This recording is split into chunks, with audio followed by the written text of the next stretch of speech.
Graça e paz, amada igreja. Vamos fazer uma oração. Pai, nos dê graça nesse momento, ao abrirmos a Tua santa, preciosa palavra, Senhor. Capacita-nos, Senhor, pelo Teu Santo Espírito, a compreendermos as Escrituras, sermos ganhos por ela, a nossa fé ser alimentada por ela, e também que o Senhor gere vida, transformação, ações boas, santas, que agradem ao Senhor. Assim oramos, Pai, por esse momento precioso de ouvirmos a Tua voz, que a igreja esteja atenta, com prazer em estudar a Tua palavra e ouvir a Tua voz pela pregação. Oramos assim, com alegria, uma santa expectativa no Espírito. No nome de Jesus, amém. Amém. Queridos, é domingo de Páscoa. Ovo de chocolate é bom, né? É ótimo, é ótimo. Nessa época, alguns nutricionistas até dispensam seus pacientes, né? Um momento assim, pode comer, pode dar aquela mordida bem grande na metade do ovo, na outra metade do ovo. Fica à vontade, nesse momento você pode comer chocolate. Eu vi que alguns foram abençoados aí. Quem foi abençoado diz glicose, né? Pode comer ovo, não tem problema. E coelhinho? Coelhinho é um bichinho muito fofo. Coelhinho é uma criatura de Deus, criada por Ele, que a gente pode até domesticar. Nós já tivemos uma coelha lá em casa, mas assim, ela mordia o nosso dedo quando a gente jogava uma comidinha para ela, uma cenoura. É fofo, coelho é fofo. Mas o que ovo de chocolate e coelho tem a ver com a Páscoa? A resposta é? Nada. Não tem problema nenhum, tanto em ovo quanto em coelho. Mas não tem nada a ver com Páscoa. Aliás, ontem as crianças e os jovens, eles aprenderam lições importantes a respeito do verdadeiro significado da Páscoa. Depois vocês confiram aí os cartazes que estão afixados e façam uma entrevista com os jovens que estiveram presentes ontem na aula, que eles vão responder para vocês. Ixi, agora eu já estou intimando, né? Os jovens, a Bianca, a Marielle, a Ari também esteve presente na aula, mas tá bom, se virem aí para responder, né, professor Rony? Se virem aí, né? A instrução foi dada, né, Rony? Eles aprenderam a respeito do verdadeiro significado da Páscoa, e nós, nessa manhã, nós não poderíamos deixar de aprender como igreja, todos nós aqui reunidos, especialmente nesse momento onde se fala sobre Páscoa, onde é um momento onde se é comemorada a Páscoa. Nós devemos aprender, segundo a palavra de Deus, o que a Páscoa de fato representa para nós. A Páscoa tem um sentido especial, um sentido bem diferente do que o mundo anuncia hoje. E é por isso que nós precisamos entender biblicamente o verdadeiro significado da Páscoa. O que a Bíblia tem a nos ensinar a respeito da Páscoa. Com esse propósito, nós temos que voltar lá na história bíblica e entender o contexto, primeiramente, da escravidão do povo hebreu lá na terra do Egito. Temos que compreender isso, voltar um pouquinho lá no momento em que Jacó foi com seus filhos, sua família e todo o povo que estava habitando com Jacó, eles foram morar lá no Egito, na época em que José, o seu filho, era governador do Egito. José era o segundo mais poderoso de toda a terra do Egito. Abaixo do faraó, era José que mandava. José foi levantado por Deus para governar o Egito. Então Jacó vai para lá. E o faraó da época de José, e talvez alguns sucessores, foram favoráveis aos hebreus. Eles não se incomodavam com a presença, hebreus eu digo, Jacó e seus descendentes, tá? Os hebreus, os israelitas, são os descendentes de Israel, Jacó. Então, o faraó da época de José e alguns sucessores depois não se incomodaram com a presença dos hebreus ali, morando, habitando na terra do Egito. Ocorre que, passado aproximadamente 400 anos, os judeus, os descendentes de Jacó foram se multiplicando, a quantidade foi aumentando, eles foram crescendo, e isso passou a incomodar os egípcios, e principalmente os faraós, depois de 300 e 400 anos da ida de Jacó para a terra do Egito, e o faraó ficou incomodado com isso. E o temor dos egípcios na figura do faraó era que, caso os egípcios guerreassem com nações estrangeiras, eles temiam que os hebreus, que os judeus se aliassem aos inimigos e atacassem os egípcios. E, com razão, eles estavam temerosos, os egípcios, por quê? Porque, eu repito, os hebreus estavam crescendo em quantidade, em número. Você se lembra da profecia que foi dada a Abraão? Qual foi a profecia dada a Abraão? De ti farei uma grande nação, mais numerosa do que a areia do mar, do que as estrelas do céu. Está aí. O povo começou a crescer e se multiplicar, e os egípcios se incomodaram com isso, crescendo, se multiplicando, e a quantidade foi consideravelmente numerosa. Então, dentro dessa realidade, houve um faraó que não era favorável ao povo judeu, e então ele determinou cruelmente que os judeus fossem escravos dos egípcios. Ele mandou que na lavoura eles trabalhassem pesadamente, como escravos mesmo. As judias trabalhassem nas casas dos egípcios como escravas. E eles trabalhavam também na construção civil, fazendo o quê? Tijolos e artefatos para a construção. Vocês se lembram que Faraó mandou aumentar a carga dos judeus se eles fabricavam X tijolos por dia? Faraó mandou eles fabricarem 3X por dia. Aumentou o peso do trabalho, da escravidão, porque Faraó olhou para eles e pensou: eles estão pensando no Deus deles, eles estão com tempo para pensar, vamos aumentar a carga, vamos aumentar o trabalho. E nesse contexto, então, Deus escolhe e levanta um homem chamado Moisés para libertar os hebreus daquela escravidão amarga, levar os judeus à terra de Canaã, conduzir os hebreus para saírem do Egito rumo à terra prometida, prometida por possessão e herança, prometida por Deus. Então Moisés foi levantado por Deus para isso. Só que Deus endurece o coração de Faraó. Espera aí, Moisés, eu vou tirar o povo através de você. Você vai falar para Faraó, e através de você eu vou libertar o povo. Moisés ia com Arão falar com Faraó. Faraó, não, vocês não vão sair. O coração do Faraó foi endurecido por Deus. Faraó não permitiu que os hebreus saíssem, o que fez com que Deus executasse as maravilhas, os prodígios, os sinais na terra do Egito, através das 10 pragas. Através das 10 pragas, e de lá, através disso, Deus sacaria o seu povo, tiraria o seu povo da escravidão da terra do Egito. É importante destacar que na última praga, na 10ª praga, Deus determinou contra os egípcios que era para... Isso foi algo terrível.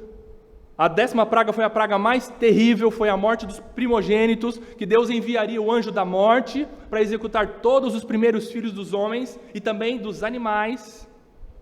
E houve pranto, houve dor, houve lamento. Foi a última praga para devastar com a terra do Egito. E foi nesse contexto da 10ª praga que Deus instituiu a Páscoa. Eu peço a você, por favor, para abrir Êxodo capítulo 11. Vamos lá? Vamos fazer a leitura com atenção, todo o capítulo 11 de Êxodo. Olha só, vamos ver o momento aqui do anúncio da 10ª praga, a morte dos primogênitos, e na sequência nós vamos ver o contexto e a instituição da Páscoa para os hebreus. Êxodo capítulo 11, acharam aí? Vamos ler todos juntos. O Senhor disse a Moisés: trarei só mais uma praga sobre Faraó e sobre o Egito. Então ele os deixará sair daqui. E quando deixar que vocês saiam, é certo que ele os expulsará totalmente. Fale agora aos ouvidos do povo que todo homem peça ao seu vizinho e toda mulher peça à sua vizinha objetos de prata e de ouro. E o Senhor fez com que o seu povo encontrasse favor da parte dos egípcios. Além disso, o próprio Moisés era homem famoso na terra do Egito, aos olhos dos oficiais de Faraó e aos olhos do povo. Versículo 4. Moisés disse, aqui já é Moisés perante Faraó. Moisés disse: assim diz o Senhor, perto da meia-noite, passarei pelo meio do Egito, e todo o primogênito na terra do Egito morrerá, desde o primogênito de Faraó, que se assenta no seu trono, até o primogênito da escrava que moe a farinha, e todo o primogênito dos animais. Haverá grande clamor em toda a terra do Egito, como nunca houve antes, nem haverá jamais. Porém, contra nenhum dos filhos de Israel, desde os homens até os animais, nem mesmo um cão rosnará, para que vocês saibam que o Senhor fez distinção entre os egípcios e os israelitas. E Moisés continuou: então todos esses seus oficiais descerão a mim e se inclinarão diante de mim, dizendo: saiam daqui, você e todo o povo que o segue. E depois disto, sairei. E enfurecido, Moisés se retirou da presença de Faraó. Versículo 9. Então o Senhor disse a Moisés: Faraó não vai ouvir vocês, para que as minhas maravilhas se multipliquem na terra do Egito. Moisés e Arão fizeram todas essas maravilhas diante de Faraó, mas o Senhor endureceu o coração de Faraó, que não permitiu que os filhos de Israel saíssem da terra. Queridos, para que os hebreus não fossem atacados, para que os hebreus não fossem alvo do anjo da morte, e quando se fala em anjo da morte, você pode dizer anjo da morte, mas você pode dizer o próprio Deus, porque Deus fala que eu passarei, eu entrarei, é Deus agindo, mas para que os hebreus não fossem atacados pelo anjo da morte, Deus providencia por graça um livramento para que o seu povo não fosse alvo e não sofresse a 10ª praga, e o povo fosse liberto da escravidão. E esta providência graciosa, agora você precisa fazer essa conexão, nós vamos entrar agora no capítulo 12 de Êxodo. Essa providência graciosa de Deus recebeu o nome de Páscoa. Vamos ver o que está escrito, capítulo 12, do versículo 1 até o versículo 14, a instituição da Páscoa. Eu peço a você para que você atente para os detalhes dessa instrução de Deus a Moisés, que Moisés passou para o povo cumprir todos esses detalhes naquela noite da última praga. Êxodo, capítulo 12, vamos ler do 1 ao 14. O Senhor disse a Moisés e a Arão na terra do Egito: este mês será para vocês o primeiro mês do ano. Falem a toda a congregação de Israel, dizendo: no dia 10 deste mês, cada um tomará para si um coelho? Um cordeiro, segundo a casa dos pais, um cordeiro para cada família. Mas se a família for pequena para um cordeiro, então o chefe da família convidará o seu vizinho mais próximo, conforme o número de pessoas. Conforme o que cada um puder comer, por aí vocês calcularão quantos são necessários para o cordeiro. Versículo 5.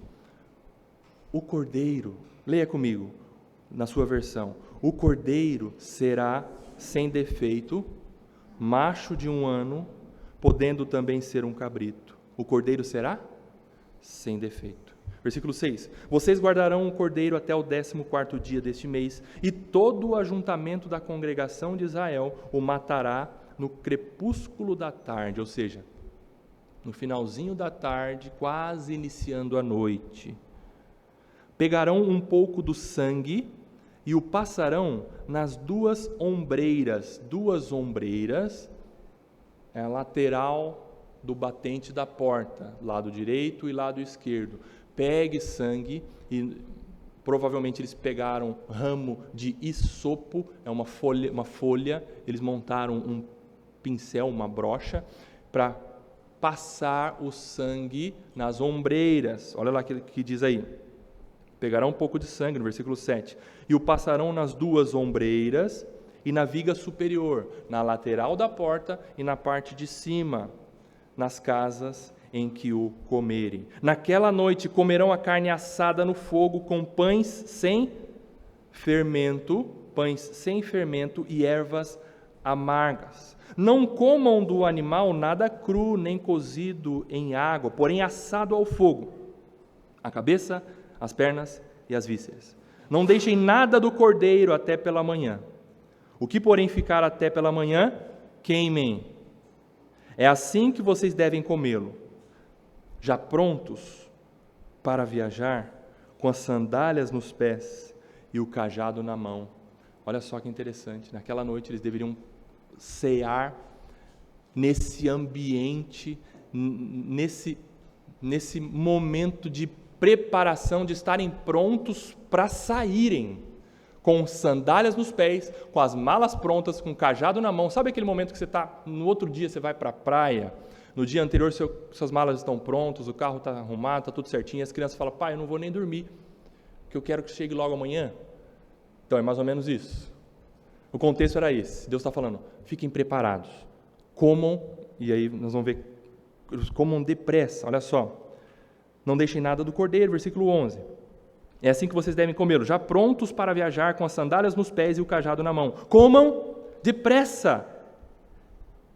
É a Páscoa do Senhor. Primeira menção da palavra Páscoa aqui.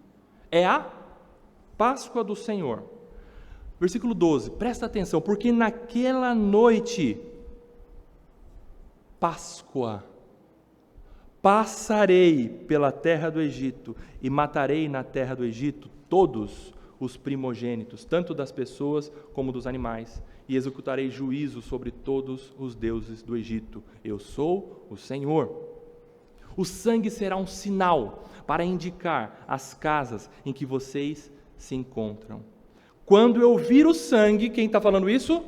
Deus, o anjo da morte.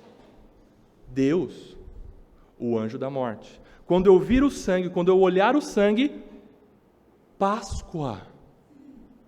Passarei por vocês, e não haverá entre vocês praga destruidora, quando eu ferir a terra do Egito. Este dia lhes será por memorial, e vocês o lembrarão como solenidade ao Senhor, de geração em geração, vocês celebrarão este dia por estatuto perpétuo.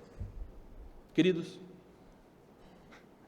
a palavra Páscoa em hebraico é Pesach, que significa passagem. Você imaginava isso? Passagem, ou passar por cima. Após essas instruções, o anjo do Senhor ele entrou nas casas dos egípcios. O anjo do Senhor matou todos os primogênitos, a começar pelo filho de Faraó, o primogênito de Faraó, o herdeiro do trono egípcio. O anjo da morte não entrou na casa, ele passou por cima da casa onde havia o sangue no batente da porta. Páscoa, passou por cima nas casas onde havia sangue nos umbrais, sangue do cordeiro que foi morto. E esse foi um sinal que as pessoas que moravam naquela casa confiavam em Deus para a sua libertação. E assim Deus libertou o seu povo da escravidão do Egito. E houve júbilo, houve alegria no meio do povo de Deus, tanto que o povo saiu. Moisés foi chamado por Faraó e Faraó falou, vai. O filho de Faraó estava morto, ele estava arrasado, e ele de fato entendeu, eu estou mexendo com Deus verdadeiro. Moisés, leva o seu povo, leva gado, leva ouro, leve tudo o que vocês quiserem, mas saia com esse povo daqui. E foi o que aconteceu. Os 400 anos de escravidão, acho que foram recuperados nesse momento em que os hebreus receberam ouro, prata, boi, mantimento, eles saíram com as sacolas cheias e foram libertos por mão poderosa do Senhor. Agora, é preciso entender que a Páscoa ela não somente demonstrava a graça de Deus para com o seu povo, porque sim, foi uma manifestação de graça de Deus para o seu povo, mas também a Páscoa revelava o juízo contra os incrédulos, Juízo de Deus contra os ímpios, juízo de Deus contra os desobedientes, os de coração duro. Páscoa não somente revelava a graça, o amor de Deus para com o seu povo, mas a Páscoa também foi a manifestação do juízo de Deus. É muito mais profundo do que essa simplicidade que às vezes um fala, é Páscoa, feliz Páscoa.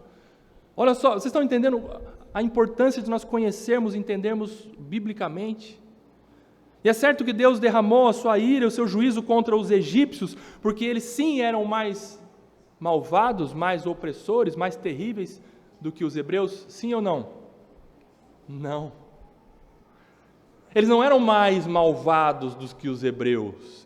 Eles não eram mais pecadores do que os hebreus. Eles não eram mais maus do que os hebreus. Os israelitas eram bonzinhos, bonitinhos, obedientes. E os egípcios eram maus. Não! Egípcio e israelita eram maus diante de Deus.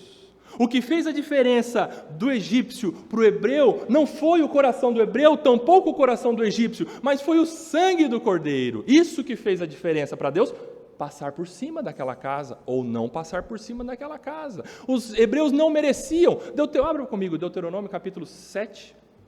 Olha só o que Deus fala do seu próprio povo. Deuteronômio capítulo 7.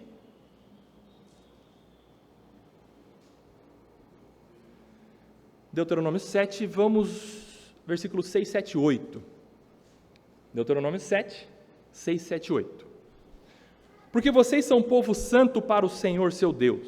O Senhor, seu Deus, os escolheu, presta atenção, o Senhor, seu Deus, os escolheu para que de todos os povos que há sobre a terra, inclusive os egípcios, entenderam? De todos os povos que há na terra, vocês fossem o seu povo próprio, ok? Deus escolheu vocês, israelitas, povo hebreu, Deus escolheu vocês para serem povo dele, propriedade dele. Tá, versículo 7. O Senhor os amou e os escolheu. Lindo isso, é graça de Deus. Por causa deles? Não, continua o versículo 7. Não, porque vocês eram mais numerosos do que outros povos, pois vocês eram o menor de todos os povos. E aqui, quando Moisés está falando isso, Moisés não está falando nesse português, digamos assim, sem muita intensidade para mim e para você. Vocês não eram um povo muito numeroso. O que Moisés está falando está arrasando com os israelitas, está dizendo que vocês eram nada, porque povo pequeno naquela época era povo lixo,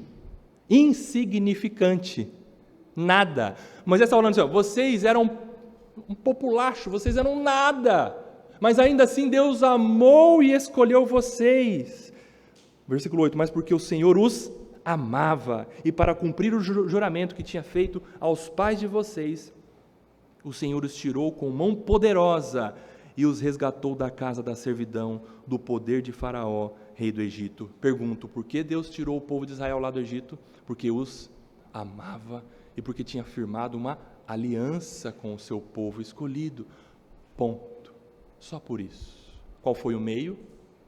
O sacrifício. Entenderam? Não houve mérito da parte dos hebreus. Não era porque os hebreus eram melhores do que os egípcios, mas foi por graça de Deus, por amor de Deus. E a tendência é achar que os egípcios pareciam piores do que os hebreus. Mas aos olhos da justiça de Deus, nem egípcios, nem hebreus são bons e merecem ser salvos e escolhidos. E eu preciso dizer isso para você que é escolhido e que é grato a Deus pela eleição, pela escolha, pela salvação, louvado seja Deus por isso, mas você, como pecador, não tem diferença nenhuma do ímpio, daquele que não foi escolhido. Não fosse a graça de Deus chegar na sua vida, você é terrível pecador. Você é mau também, como o que está lá fora. Muitas vezes nós nos engrandecemos, e Paulo escreve aos Coríntios, não é boa essa jactância de vocês, esse orgulho de vocês, achar que vocês são aqueles que têm dons, que fazem tantas coisas. Não, é graça. Não fosse Deus chegar na nossa vida, nós estaríamos perdidos como qualquer outro. Não por mérito nosso, mas por graça e amor da parte de Deus. Todos, diante do juízo de Deus, são reprováveis pecadores e estão igualmente condenados. Esse foi o diagnóstico que o apóstolo Paulo escreveu também em Romanos capítulo 3. O que Paulo escreveu em Romanos capítulo 3? O pastor Newton citou agora há pouco na IBD. Não há justo, não há um sequer. Não há quem entenda, não há quem busque a Deus, todos se desviaram, juntamente se tornaram inúteis, não há quem faça o bem, não há um justo sequer, não há. Deus nivela toda a raça humana, hebreus, egípcios, você, eu, o ímpio lá fora, o drogado, a prostituta, o religioso soberbo, todos, não há justo diante de Deus, não há um sequer. Mas eu faço uma pergunta para você, tem graça no Antigo Testamento? O Antigo Testamento não é lei, e o Novo Testamento não é graça? Antigo Testamento, lei, Novo Testamento, graça. Muita gente acha que no Antigo Testamento a salvação era pela prática da lei, por cumprir os mandamentos e as ordenanças de Deus passado por Moisés, né, através da lei mosaica. O judeu, então, ele era salvo por obedecer meritoriamente às exigências da lei. Então, Cristo veio e no Novo Testamento a salvação passou a ser pela graça, mediante a fé em Jesus Cristo. É isso? Não. Não. A salvação sempre foi pela graça, mediante a fé. Sempre, do início ao fim, Deus usa de graça para salvar e redimir o seu povo. O cordeiro pascal era morto em lugar dos israelitas. O sangue do cordeiro era derramado para que o israelita entendesse que ele foi perdoado da culpa. O judeu piedoso, temente a Deus, ele tinha essa consciência de que a remissão, o perdão dos seus pecados e a sua salvação não eram por mérito dele, porque ele guardava a lei, porque ele cumpria os mandamentos, as ordenanças da lei mosaica, mas por um inocente que morreu em seu lugar, por um que morreu de forma substitutiva. Os salvos no Antigo Testamento foram salvos porque eles creram no Messias, eles creram no Redentor que haveria de vir e que era prefigurado nos sacrifícios, especificamente o sacrifício da Páscoa. Isso é graça. Eles criam naquele que morreu no lugar deles. Isso prefigurava quem? Jesus Cristo. Os israelitas crentes em Yahvé, no Deus verdadeiro, nesse momento aqui da instituição da Páscoa, eles tinham a plena consciência de que havia um substituto, um cordeiro, que morreria no lugar deles, dos filhos deles, para a libertação da opressão, da escravidão dos egípcios, e eles seriam libertos, eles seriam livres da morte. Isso passou a ser uma festividade para eles. A Páscoa passou a ser uma cerimônia, uma festa nacional para os hebreus.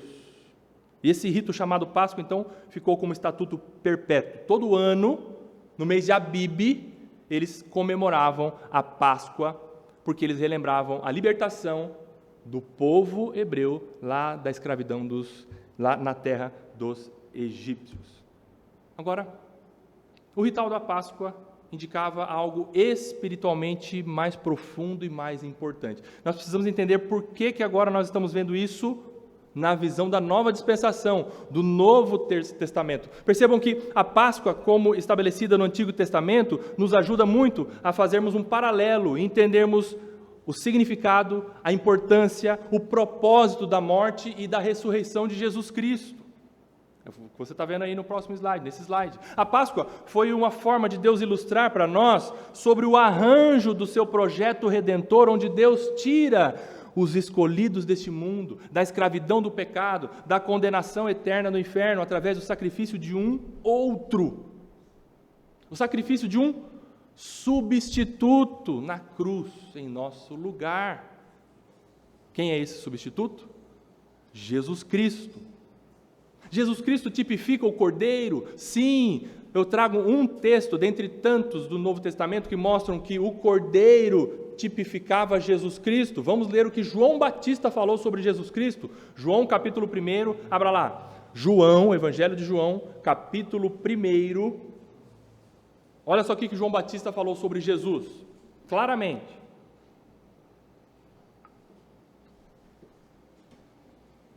Tem esse texto ali na parede. As crianças estudaram sobre esse texto também ontem. João capítulo 1, versículo 29 e 30.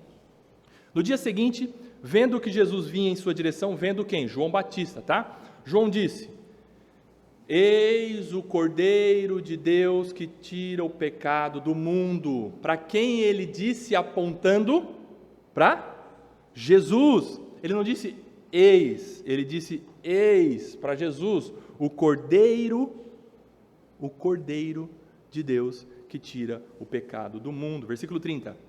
Este é aquele a respeito de quem eu falava quando disse: depois de mim vem um homem que é mais importante do que eu, porque já existia antes de mim. Mas por que um outro tinha que morrer? Por que um sacrifício substitutivo? E a palavra vicário, ou vicária, em latim é vicários, quer dizer faz as vezes do outro, em substituição de.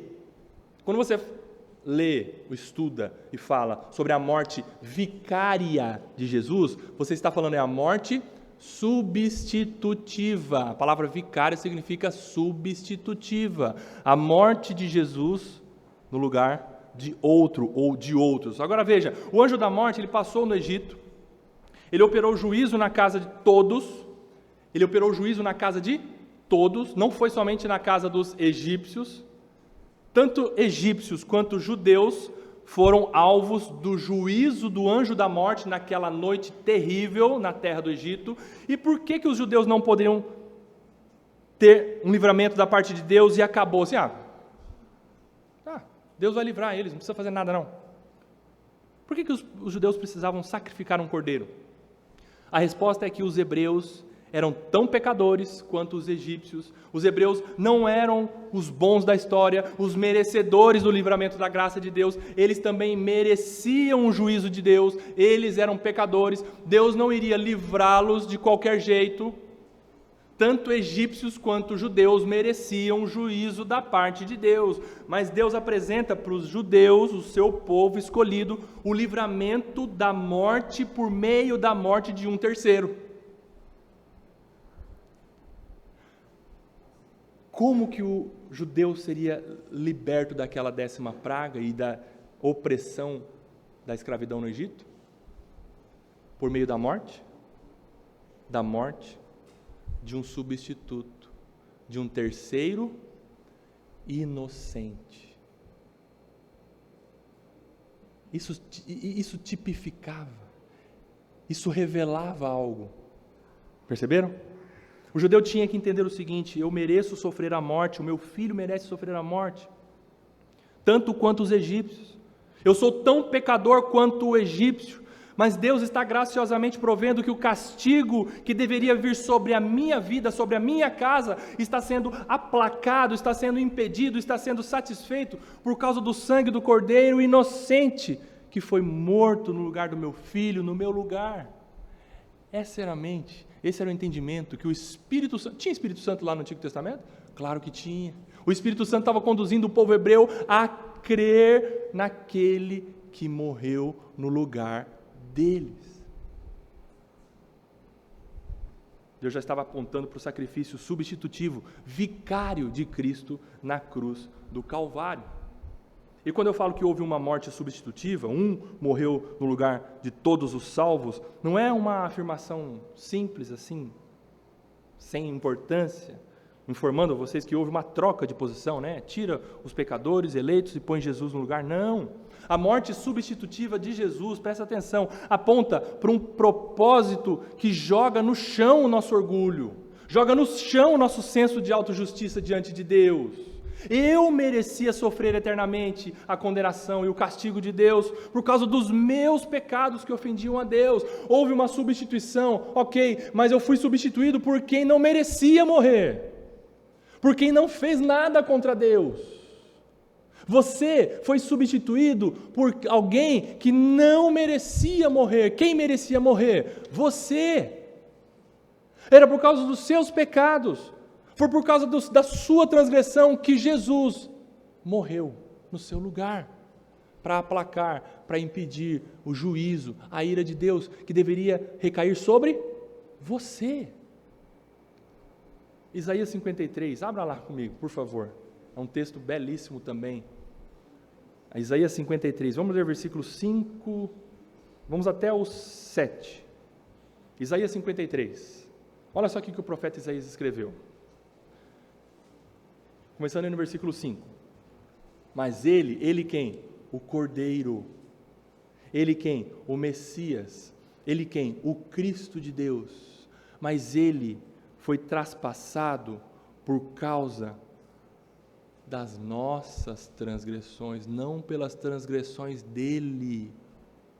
E esmagado por causa das nossas iniquidades. O Cordeiro inocente não merecia. Perceberam?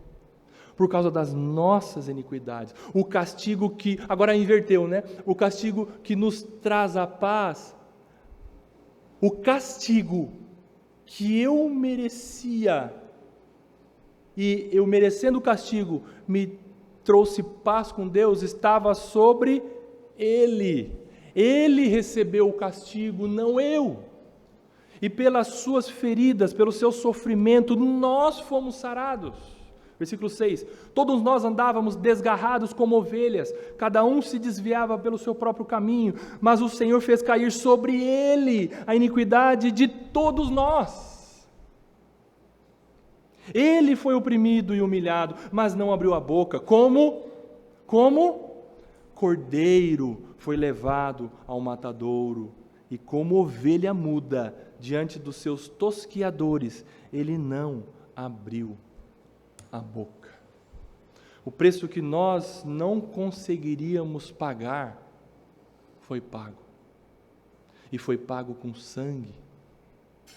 Os pecados de todos os crentes, de todas as épocas, todos os pecados foram pagos em Jesus Cristo. Os pecados dos crentes aqui da Igreja Cristã em Campo Grande, seja lascívia, seja mentira, seja fofoca, seja adultério, seja vestir-se de forma imodesta, todos os nossos pecados foram pagos por Jesus Cristo, pelo sangue derramado dele na cruz do Calvário. John Stott escreveu algo belíssimo, que nos faz nos humilhar diante dessa realidade, quando a gente consegue vislumbrar isso, essa tão grande salvação e essa substituição em nosso lugar. Veja, olha que brilhante escrita de John Stott: todos somos grandes aos nossos próprios olhos, todos somos maravilhosos, todos nós achamos que estamos indo bem, todos nós achamos que somos religiosos, inchados, maravilhosos, que todo mundo bate palma. Todos nós somos grandes aos nossos próprios olhos, especialmente no que diz respeito à justiça própria, aquilo que eu faço e ofereço para Deus e faço para as pessoas de melhor. Nós somos grandes, até que visitamos um lugar chamado Calvário, e lá aos pés da cruz, que murchamos de volta ao nosso tamanho real. É aos pés da cruz que nós entendemos a nossa imperfeição, incapacidade. Justiça própria, nada diante de Deus. Cristo fez tudo por nós na cruz do Calvário. Agora eu quero caminhar para o final e fazer uma leitura do texto de 1 Pedro. Vá lá para a carta de 1 Pedro, capítulo 1.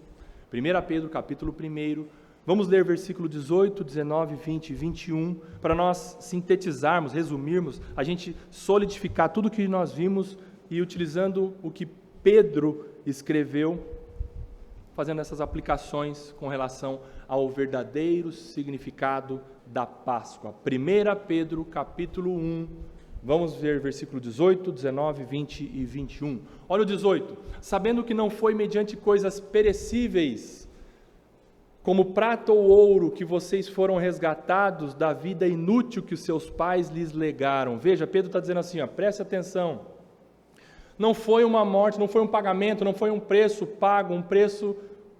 pago mediante coisas perecíveis, coisas que se perdem, coisas que não são preciosas, como prata ou ouro. Não, isso não é precioso. Não foi esse pagamento que foi utilizado, não foi essa moeda que foi utilizada para pagar a nossa dívida que nós tínhamos contra Deus. E essa dívida que nós tínhamos contra Deus, por causa, não somente nós, mas todos os pecadores. Quando Pedro escreve assim, foram resgatados da vida inútil que os seus pais lhes legaram. Quais são os pais que lhes legaram?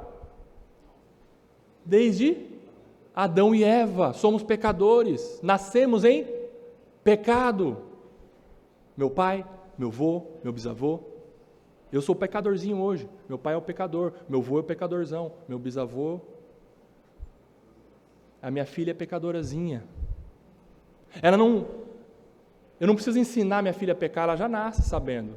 Em um momento da vida ela já despertou, as duas, para fazerem coisas erradas. Eu não precisei ensinar minha filha a mentir.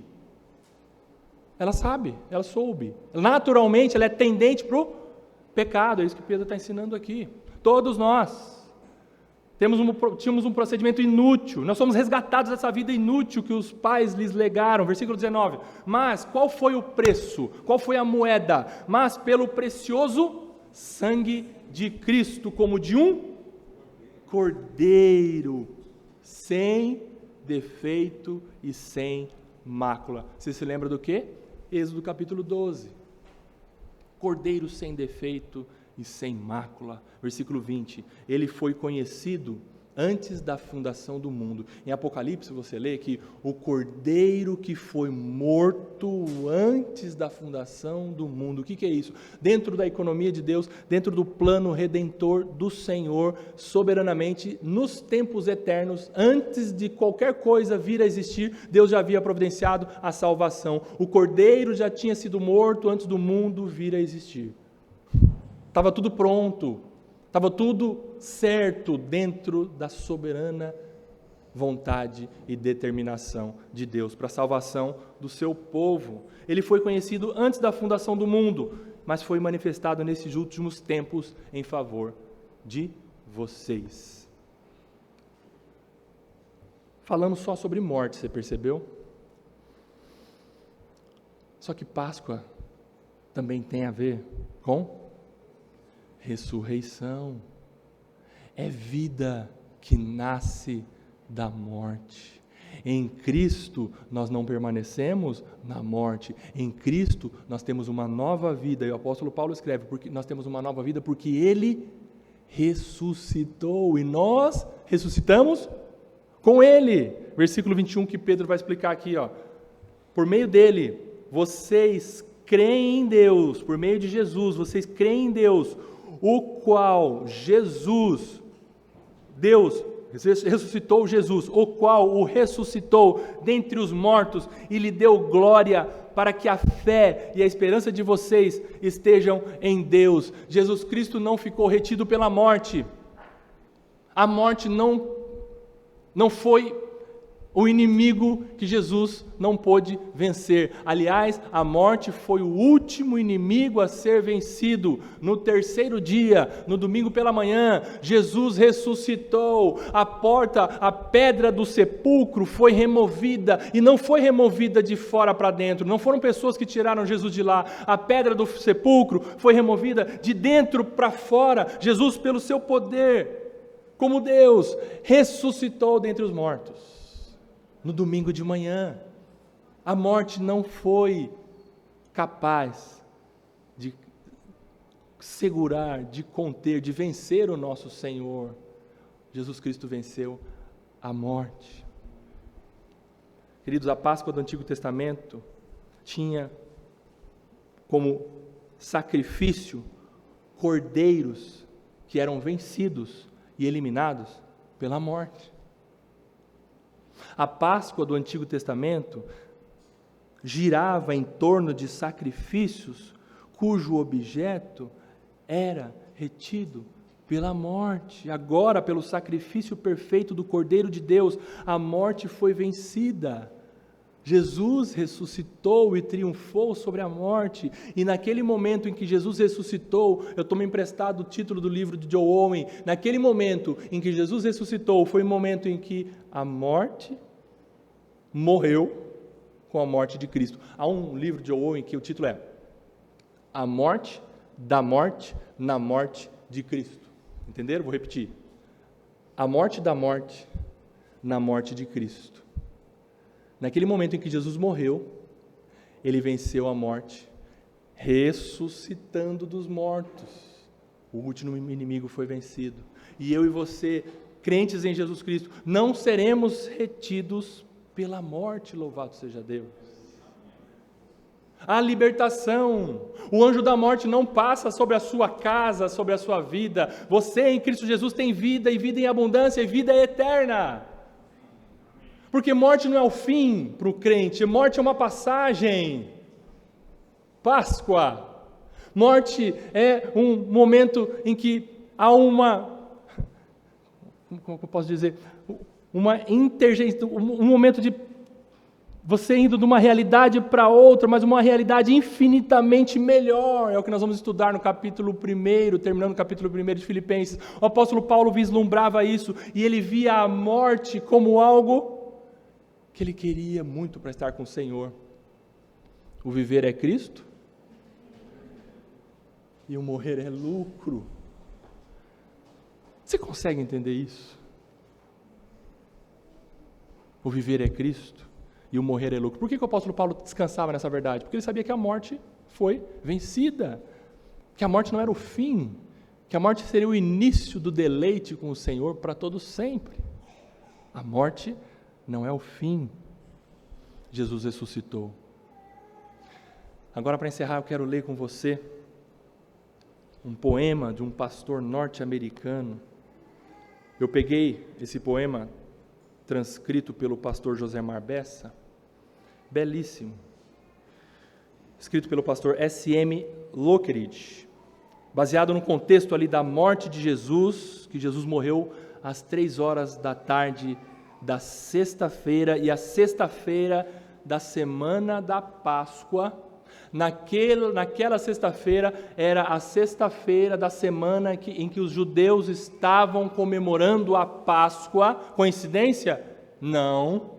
Naquela sexta-feira, o Cordeiro de Deus, nas casas dos judeus, o Cordeiro animal estava sendo morto nas casas dos judeus, enquanto o Cordeiro de Deus estava sendo morto na cruz do Calvário. Sexta-feira da Páscoa, mas o domingo chegou, e o título do poema é sexta-feira, mas o domingo está chegando. É sexta-feira, Jesus está orando, Pedro está dormindo, Judas está traindo, mas o domingo está chegando. É sexta-feira, Pilatos está julgando, o sinédrio está conspirando, a multidão está difamando, mas nenhum deles sabe que o domingo está chegando. É sexta-feira, os discípulos estão fugindo como ovelhas sem pastor, Maria está chorando, Pedro está negando, mas eles não sabem que o domingo está chegando. É sexta-feira, os romanos batem em meu Jesus, eles o vestem com um manto vermelho, eles o coroam com uma coroa de espinhos, mas eles não sabem que o domingo está chegando. É sexta-feira, vejo Jesus caminhando para o Calvário, seu sangue pingando, seus pés tropeçando, sobrecarregado está em seu espírito, mas você vê, é apenas sexta-feira, o domingo está chegando. É sexta-feira, o mundo está vencendo, as pessoas estão pecando, o mal está sorrindo, os soldados pregam as mãos do meu Salvador na cruz, pregam os pés do meu Salvador na cruz, e então eles o crucificam ao lado de criminosos. Mas deixe-me dizer-lhe uma coisa, domingo está chegando. É sexta-feira, os discípulos estão questionando, o que aconteceu com o nosso rei? E os fariseus estão celebrando que o seu plano astuto foi alcançado com sucesso, mas eles não sabem. É apenas sexta-feira. Domingo está chegando. É sexta-feira, o Filho de Deus está pendurado na cruz, sentindo-se abandonado por seu Pai, deixado sozinho para morrer, e alguém grita, salvou os outros. mas não é capaz de salvar-se a si mesmo. Mas é apenas sexta-feira, porque o domingo está chegando. É sexta-feira, a terra treme, o céu escurece, o meu Senhor entrega o seu Espírito. A esperança está perdida, a morte venceu e Satanás apenas ri. Jesus foi sepultado, soldados vigiam seu corpo, uma rocha pesada fecha a porta do sepulcro, mas é apenas sexta-feira, o domingo está chegando. E o domingo chegou. Com poder e grande glória, meu Jesus Cristo ressuscitou vitoriosamente. As profecias se cumpriram, a morte foi vencida, a sua autoridade foi estabelecida. Os apóstolos perderam o medo, a igreja se espalhou pelo mundo inteiro para pregar o que o Todo-Poderoso Jesus disse: eu sou a ressurreição e a vida. Quem crer em mim, ainda que morra, viverá. E quem vive e crê em mim, não morrerá eternamente. Louvado seja Deus. Nós cremos no Deus vivo, o nosso Deus não está morto. Jesus ressuscitou e Ele está nos céus. O nosso Deus é um Deus vivo. O Cordeiro ressuscitou. Eu concluo dizendo que a primeira Páscoa aconteceu num momento em que o povo de Deus estava escravizado, estava oprimido. Deus estabeleceu que na última praga um cordeiro puro e sem defeito fosse sacrificado, o seu sangue marcaria as casas. Naquela noite a morte passou e onde havia o sangue houve vida e livramento. Queridos, aquela noite, mais do que um evento histórico, apontou para algo maior, para alguém maior, Jesus Cristo, que veio cumprir completa e definitivamente o que você e eu não conseguiríamos cumprir. Jesus é o Cordeiro perfeito, puro, sem defeito, sem pecado, que se entregou voluntariamente por mim e por você. Na cruz, Ele tomou o nosso lugar, Ele pagou o preço da nossa culpa pelos nossos pecados, e hoje o seu sangue não cobre portas, o seu sangue cobre vidas, livrando da condenação e da morte eterna. Ao terceiro dia, Jesus Cristo ressuscitou. Ele venceu a morte e Ele abriu para você e para mim, que cremos nele, um novo e vivo caminho para a vida eterna com Deus. O último slide, você está vendo aí? A verdadeira Páscoa é a memória da melhor e maior libertação que poderia acontecer na história. Você relembra que Jesus já fez tudo o que precisava ser feito em seu favor. Você reconhece os seus pecados e você reconhece que em Cristo os seus pecados foram perdoados por um substituto. Se você não é salvo ainda e você está me ouvindo nesta manhã, o Espírito Santo está falando com você neste momento, através do puro e poderoso Evangelho de Jesus Cristo, dizendo para você: creia em Jesus Cristo como seu único Senhor e Salvador. Entregue a sua vida a Jesus Cristo, não importa quão sujo foi o seu passado, apenas creia que o sangue de Jesus é suficiente para salvar você e purificar você de toda injustiça. Entregue a sua vida a Jesus Cristo nesta manhã. É tempo de voltarmos para Deus. É tempo de nos arrependermos dos nossos pecados e da nossa vida fútil, vã, tão fria. É a nós que cremos. É tempo de voltarmos para Deus e relembrarmos o sacrifício do nosso glorioso Salvador Jesus Cristo na cruz do Calvário. Esse é o verdadeiro significado da Páscoa. A nossa Páscoa é uma pessoa, Jesus Cristo, o nosso Salvador e Senhor. Louvado seja Deus. Eu peço a você que fique de pé, por favor.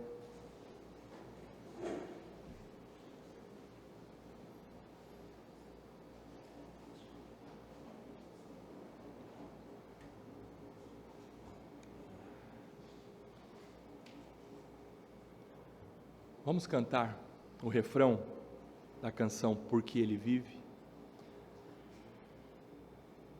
Tente trazer à sua memória os textos que nós lemos, a explicação que foi dada, o entendimento que agora você tem, se você já tinha, foi solidificado, se você não tinha, agora você aprendeu sobre o verdadeiro significado da Páscoa. E vamos cantar o refrão da música, Porque Ele Vive. Porque Ele vive, posso crer no amanhã, porque Ele vive, temor não há, mas hoje eu sei que a minha vida está nas mãos do meu Jesus, que vivo está.